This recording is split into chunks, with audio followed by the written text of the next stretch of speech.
Assalamualaikum warahmatullahi wabarakatuh. Teman-teman, kembali lagi di channel YouTube saya, Khairun Imam. Gimana nih kabar kalian? Semoga kita semua selalu diberi kesehatan, kemudahan, dan juga limpahan rezeki dari Yang Maha Kuasa, teman-teman ya. Nah, di video kali ini kita akan melihat bagaimana Roy Suryo, salah satu peneliti abal-abal dari gerombolan pembenci Pak Jokowi, dan juga merupakan salah satu tersangka dari klaster kedua yang pasalnya berlapis-lapis, ancamannya antara 8-12 tahun penjara, terkait dengan kasus ijazah Pak Jokowi yang sekarang bergulir di Polda Metro. Nah, Roy Suryo sekarang sedang berusaha untuk merayu Presiden Prabowo Subianto, merayu kolega-koleganya mungkin, agar nanti dia bisa mendapatkan abolisi ataupun amnesti. Ya, amit-amit dia bisa bebas, teman-teman ya, dengan selalu bersembunyi di balik kata-kata penelitian, akademisi, dan lain sebagainya. Tapi ya kita harus kawal kasus ini jangan sampai mereka lepas, teman-teman.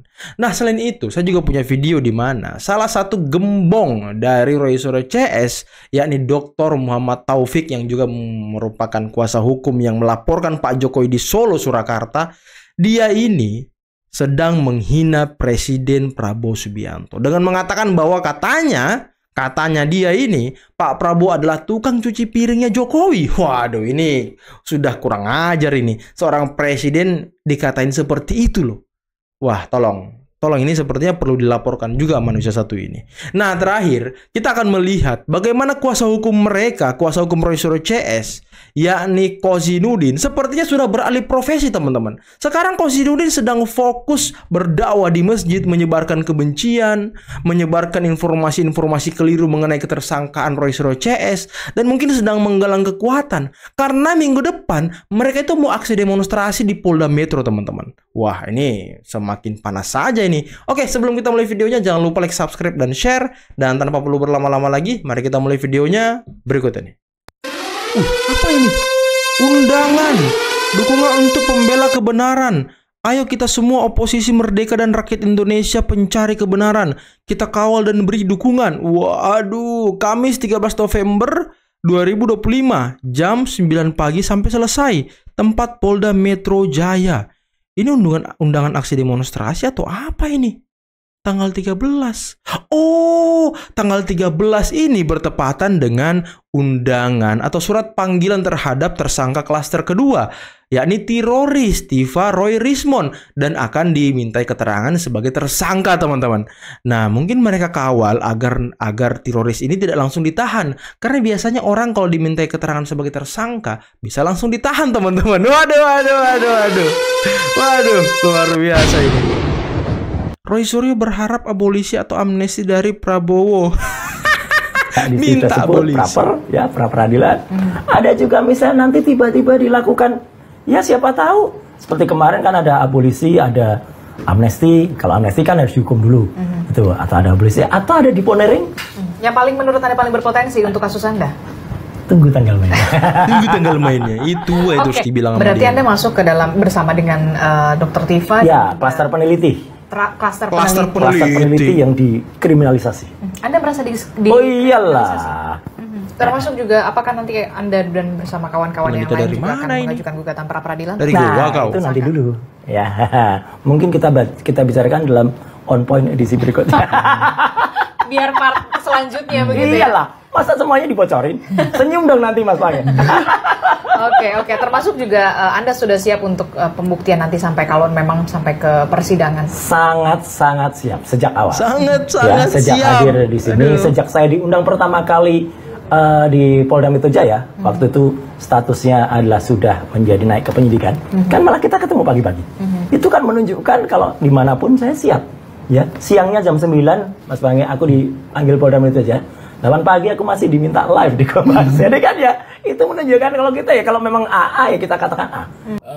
Pak Prabowo yang dulu sih didengung-dengungkan sebagai macan Asia, ternyata sekarang menjadi tukang cuci piring gitu, tukang cuci piring Jokowi. Nah, itu perubahan sikap ini terjadi karena membaca arah angin. Jadi di balik ini kepolisian yang kita lihat memang sudah dikendalikan oleh Joko Widodo akhirnya merespon dengan cepat.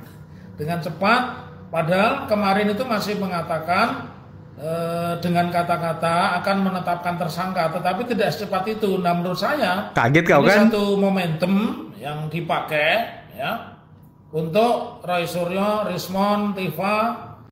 Bentar teman-teman, sebelum kita ke penceramah ini ya, ke penceramah yang selalu menyebarkan kebencian dari dalam masjid ya kan.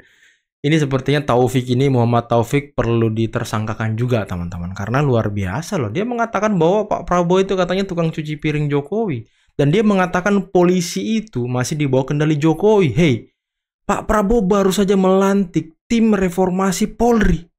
Kalau ada anggota polisi yang melanggar, yang bekerja di luar prosedur hukum, sudah pasti bakal kena sikat sama Pak Prabowo. Kapolri juga sudah membuat tim reformasi. Ini semua polisi-polisi ini lagi diawasi.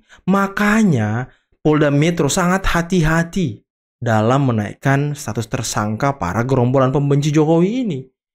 Nggak main-main loh, ratusan saksi, 20-an ahli diperiksa loh. Ini saking hati-hatinya Polda Metro. Karena sekarang Polri ini lagi diawasi ketat. Dan kau masih mengatakan kalau Polri dikendalikan Jokowi. Aduh, Kapoldanya baru diganti loh. Baru diganti Kapoldanya loh. Ini orang-orang ini luar biasa loh. Masa mengatakan polisi di bawah kendali Jokowi? Kali ilustrasinya dengan peristiwa. Ketika ada peristiwa, Roy Suryo dan 8 orang lainnya ditetapkan tersangka. Ada 2 klaster. Klaster pertama, klaster yang kami sebut sebagai aktivis, yakni ada ES atau Egy Sujana, ada DHL atau Damai Hari Lubis, ada MRF atau Muhammad Rizal Fadila, ada KRT Kurnia Tri Royani KTR gitu. Kemudian di klaster kedua akademisi ada Rustam Effendi, RS Roy Suryo, kemudian ada RHS Rismon Hasiolan Sianipar, kemudian ada yang terakhir itu adalah TT atau Tifau Zietia Suma. Peristiwa ini apakah masuk kategori peristiwa biasa atau termasuk peristiwa politik? Pusing kuasa hukumnya kan. Nanti kita akan kaji dari sisi terminologi atau takrif politik itu apa. Waduh. Karena nanti kita bisa membedakan apakah ini politik atau bukan begitu. Yang kedua, ketika kita tahu bahwa utang kereta cepat yang tadinya 5 miliar US dollar kemudian terjadi cost overrun ditingkatkan menjadi 7,2 miliar US dollar, atau kalau dirupiahkan sekitar 120 triliun rupiah, yang akhirnya utang itu bikin beban negara, dan tiba-tiba Presiden Prabowo Subianto menyatakan akan pasang badan, bahasa kita pasang badan begitu. Kaget kau apakah kan? Ini peristiwa biasa atau peristiwa politik? Panik kau kan? Tapi kemarin menarik kita, ada presiden langsung melayani presiden sebelumnya pasang badan. Melayani ya kan? Rakyat yang pernah dipasang badani begitu Jokowi kena masalah kertabus langsung pasang badan. Gak usah ribut-ribut. Tanggung jawab saya, selesai. Kemarin kan setelah, kan awalnya AHY, Agus Harimurti Yudhoyono, selaku Menteri Koordinator Bidang Infrastruktur, ada penceramah begini ya kan. Aduh. Itu sudah sepil kemungkinan akan dialokasikan melalui APBN. Kan rakyat marah. Kenapa? Karena APBN itu kan duitnya rakyat dari pajak. Pajak itu diambil dari rakyat. Berarti kita disuruh tombol untuk utang yang diproduksi oleh Jokowi dan Luhut Binsar Panjaitan. Nah, berubah. Prabowo katanya kita akan tutup dari uang sitaan hasil korupsi. Dalam konteks dilaporkan oleh Joko Widodo, kami justru happy supaya duduk masalahnya kabur kita keluar ini negeri dari omong-omong kita ini. Kita bagusnya saya juga udah tulis surat ke Presiden Prabowo, nulis surat ke Presiden untuk menerima TPUA. Walaupun saya nggak ada di Indonesia, kan ada wakilnya aja lah. Siapa yang mau terima kau? Lebih milih di sini dulu karena unpredictable-nya nasib atau kepada keadaan saya yang tidak pasti. Saya udah 3 kali di penjara, nggak mau di penjara lagi saya mau lawan aja terus. Saya nggak pernah diperiksa, tiba-tiba jadi tersangka. Karena kau sakit mulu katanya. Jokowi, yang sebenarnya Jokowi sendiri sudah mengatakan saya merasa direndahkan serendah-rendahnya, dihinakan seindah-indahnya karena disebut ijazah saya palsu. Itu kan kata Jokowi. Misalnya yang relevan apa? 310, 311. Kalaupun pakai IT 27, undang IT nggak relevan 160 KUHP, nggak relevan 32 dan 35. Dan ini yang saya ingin katakan pada publik. Mohon maaf, apa yang dilakukan oleh Roy Suryo dan kawan-kawan itu bukan untuk dan atas nama kepentingan Roy Suryo, tapi untuk dan atas nama kepentingan seluruh rakyat yang pengen tahu ijazah presiden 2 periode 10 tahun itu benar asli atau tidak. Kalau Seluruh rakyat katanya. Coba kalian yang nonton video ini, apakah yang dilakukan oleh Roy Suryo, penelitian-penelitian abal-abal dari Roy Suryo, Rismon, Tifa, apakah itu mewakili kalian, teman-teman? Hah? Ataukah ini hanya memang dasarnya kebencian terhadap Pak Jokowi? Nah, coba kalian komen di bawah.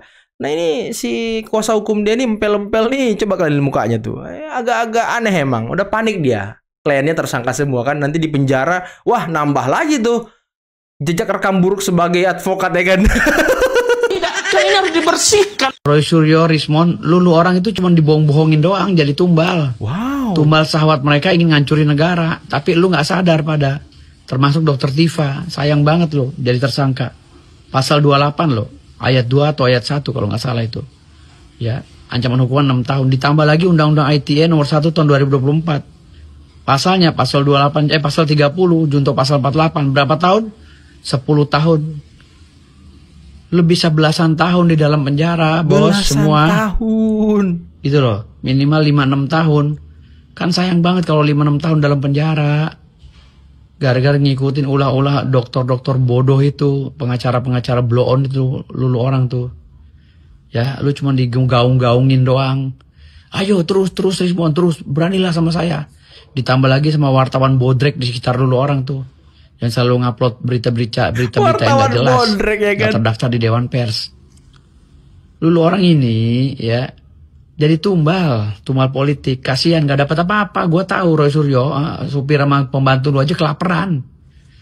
Belum lagi kasus yang gue laporin, kasus pencurian panci ya.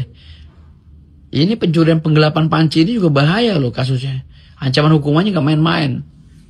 Bisa gue arahin ke TPPU. Wow. Ya, tempat tindak pidana pencucian uang. Jadi Roy Suryo, kan gue udah selalu bilang dari dulu, nggak usah terlalu menggebu-gebu sahabat lu untuk menghancurin Pak Jokowi atau menghancurin karir politiknya Mas Gibran. Nggak usah. Kita tunggu aja kepala negara kita Pak Prabowo untuk bekerja, Mas Gibran yang bantuin. Udah, tonton. Kalau ada kesalahan mereka ya kritik dikit-dikit. Jangan terlalu lebay banget lah. Kritik, nggak apa-apa. Apalagi kritik. ijazah. Nanti kalau saya sudah jadi tersangka di persidangan saya akan minta tunjukkan ijazah. Aduh. Ini bukan kasus pemalsuan ijazah bos yang diperiksa nih. Lu jadi tersangka itu pada kasus penghinaan. Pemalsuan dokumen. Ijazah Pak Jokowi lu otak-atik. Ya. Ijazah Pak Jokowi lu edit-edit. Yang lu dapat dari KPU atau dari mana tuh fotonya lu edit-edit. Itu makanya lu masuk pasal 30. Ya. Undang-Undang ITE nomor 1 tahun 2024. Ancaman hukumnya 10 tahun. Gara-gara apa? Gara-gara lu ngedit-ngedit. Lu mirip-miripin seakan-akan lu lah yang paling benar. Akhirnya lo kemakan kerjaan lo sendiri. Lantas di persidangan nanti Pak Jokowi disuruh paksa gitu. Nunjukin ijazahnya nggak bisa bos. Pak Jokowi punya hak. Itu dilindungi oleh Undang-Undang PDP namanya. Perlindungan Data Pribadi nomor 27 kalau nggak salah tahun 2023. Perlindungan data pribadi itu udah disiapkan sejak lama. Kenapa? Banyaknya orang seperti Roy Suryo dikit-dikit minta KTP. Minta tunjukin ijazah. Minta ini. Akhirnya dibikin lah sama DPR RI. Disahkan oleh MK. Emang Undang-Undang nomor 27 itu ya? tentang PDP perlindungan data pribadi. Pantas Kosinudin. Lah orang-orang ini udah lebih pinter dari lu Roy Suryo. Lah lu ini telat pinternya karena keblinger, jadi lu jadi kelihatan tolol. Ya, sama Rismon sama Tifa itu sama semua tuh satu tipe tuh. Download Tribun X sekarang.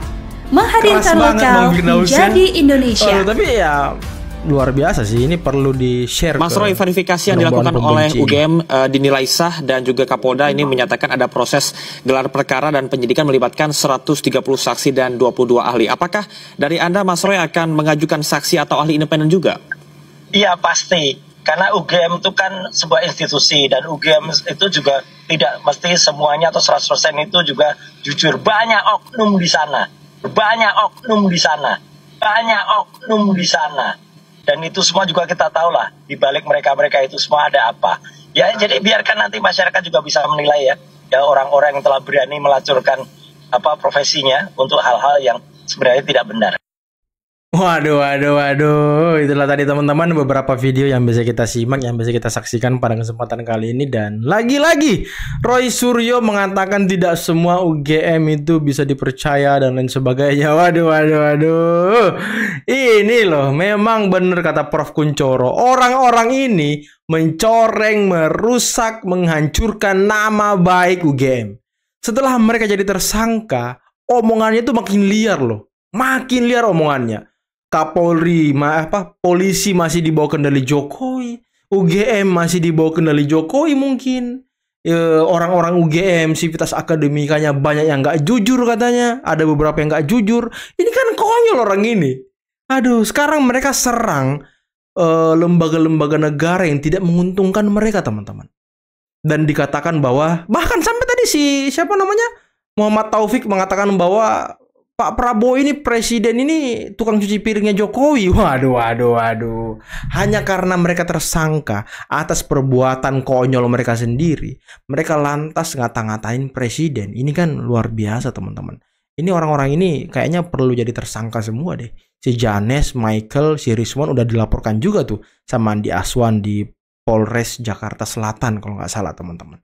Nah, Janes sama Michael ini kan kemarin, Michael khususnya, Michael kan terlapor juga, dia lolos tuh kemarin, gak jadi tersangka. Nah sekarang Janes sama Michael dilaporkan lagi, dan semoga laporan ini bisa jadi tersangka juga mereka, teman-teman. Konyol orang-orang ini loh. Dan tadi si Ahmad Kosinudin, kuasa hukum mereka, pengacara kondang abad ini mungkin ya. Aduh, bisa-bisanya dia di masjid ngebahas soal kasus teroris, ngebahas soal kasus pencemar nama baik, tersangkanya klaster kedua, ngebahas soal Pak Prabowo pasang badan ke Pak Jokowi. Ini tujuannya apa gitu? Mau merusak dan meracuni pikiran masyarakat Anda ini dari masjid, ha? Aduh, profesi dia ini apa sebenarnya? Advokat kah? Penceramah kah? Sastrawan kah? Atau penyebar paham Hizbut Tahrir kah? Atau apa? Kebingung juga saya, teman-teman. Aneh orang ini loh. Aduh, tapi gimana menurut kalian tentang tersangkanya teroris ini? Apakah membuat kalian bahagia? Ataukah malah sudah tumpengan kalian ini di rumah masing-masing, teman-teman? Karena saya lihat banyak sekali yang mau syukuran. Aduh. Tapi memang kabar mengenai tersangkanya gerombolan pembenci ini membuat kita bahagia setelah berbulan-bulan. Setelah berminggu-minggu kita menanti penyelidikan, lama banget loh. Kurang lebih mungkin 7 bulan gitu ya. Dan saya juga sudah tidak sadar kalau saya sudah 7 bulan juga membuat video mengenai Roy Suryo Rismon Tifa. Aduh. Pantas aja orang sudah banyak yang bosen melihat kabar mereka ya. Tapi ini angin segar baru, teman-teman. Nanti tanggal 13 mereka dipanggil sebagai tersangka untuk diminta keterangan. Dan biasanya sih ya, kalau tersangka diminta keterangan langsung pakai rompi oren. Nah, jangan sampai Roy Suryo ini bawa kursi roda, bawa penyangga leher. Ini kan kacau, nanti pura-pura sakit lagi. Nanti Egy Sujana juga kabur lagi ke luar negeri. Alasannya mau operasi lah, apalah, sakit lah. Padahal ya kemarin waktu konferensi pers menolak ketersangkaannya, loh, sehat-sehat aja tuh. Aduh, oke lah teman-teman, mungkin cukup sekian dulu video kali ini. Jangan lupa like, subscribe, dan share videonya. Akhir kata, billahi taufiq wal hidayah. Assalamualaikum warahmatullahi wabarakatuh. Bye-bye.